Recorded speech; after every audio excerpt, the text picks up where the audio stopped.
दोसरा घर जाई तो दीवाना मर जाई। डोली दोसरा घर जाई तो दीवाना मर जाई।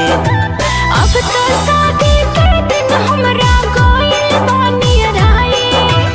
अब तो शादी के दिन हमरा गोइल बानी राई। हाँ गोइल बानी राई।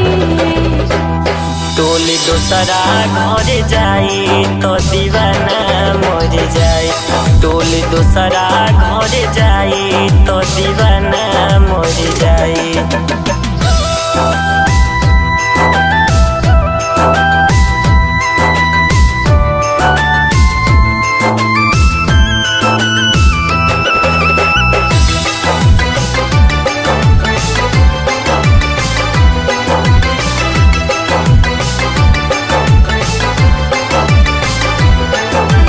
काहे झूठे क्रिया कइलू, काहे कइलू वादा।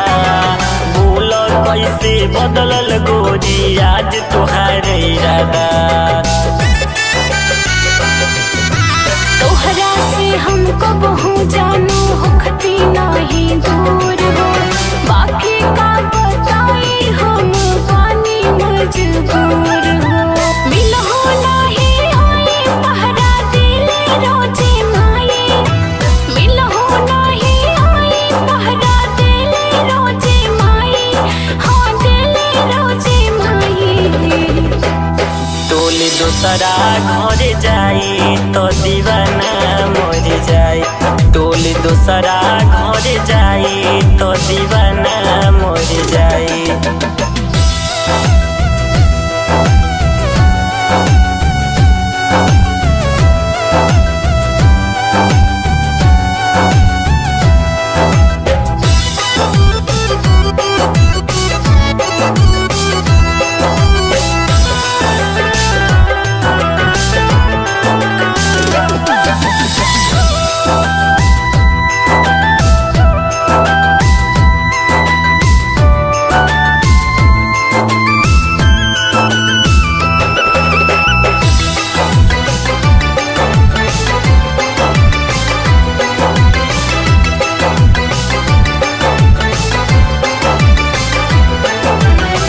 तो अपना दिल से हमरा नाम के देबू मिटाई।